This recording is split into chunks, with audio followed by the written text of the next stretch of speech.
আপনাদেরকেও শান্তি বর্ষিত হোক। আশা করি সবাই ভালো আছেন। তো ইদানিং অনেকেই আমাকে প্রশ্ন করতেছেন যে ভাই কি দেশে আসছেন নাকি? হ্যাঁ, আমি দেশে আসছি।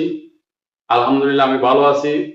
আমার আগের ভিডিওতে আমি বলছি যে বর্তমানে আমি দেশে আছি। আর যারা ভিসার জন্য নক দেন বা কাতারের আপডেটের জন্য নক দেন, আমি আপনাদেরকে এখন বলবো আপনারা কোনো লেনদেনে অথবা ভিসা সংক্রান্ত বিষয় নিয়ে এখন আগাবেন না। কারণ মধ্যপ্রাচ্যে যে যুদ্ধ শুরু হয়েছে, এটা কবে নাগাদ শেষ হবে এটা আপনিও বলতে পারবেন না, আমিও বলতে পারবি না। তো এটা একটা অনিশ্চয়তার মধ্যে আমরা ভুগতেছি।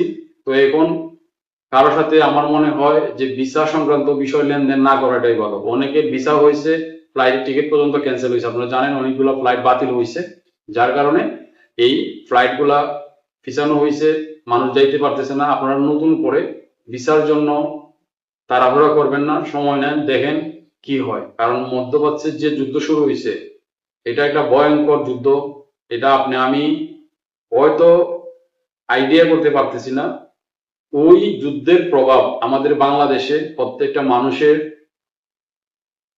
এবং প্রত্যেকটা দেশে ওই প্রভাবটা পড়বে। কারণ হলো আপনারা জানেন যে হরমুজ প্রণালী, যে রাস্তাটা দিয়ে নৌপথে যে তেল, গ্যাস, এলএনজি এগুলা যে চলাচল হয়, এটা টোটালি ইরান বর্তমানে নিষেধাজ্ঞা দিয়ে দিছে।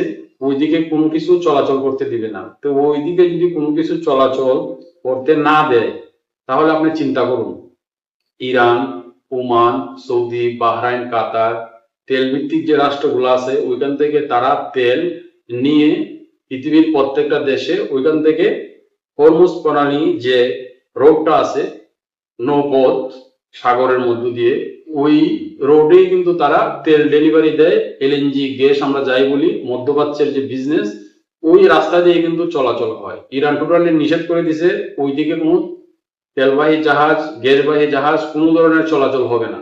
তো ওইটার প্রভাব মানে ভয়ঙ্কর আকার ধারণ করতেছে। আপনারা দেখেন প্রত্যেকটা দেশেরই একটা রিজার্ভ কারেন্সি থাকে। আমরা যদি বাংলাদেশের দিকে তাকাই, বাংলাদেশে মনে হয় অ্যারাউন্ড 30 থেকে 40 দিনের তেল বা গ্যাস সেগুলোর মজুদ থাকে।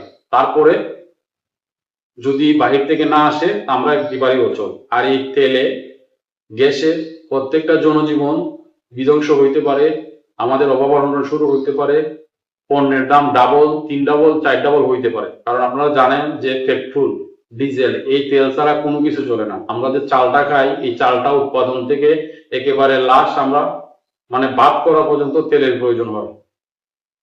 আমরা যে জমিতে আমরা চাষ করি, ডিজেল, পেট্রোল, পানি চাষ থেকে মানে তেল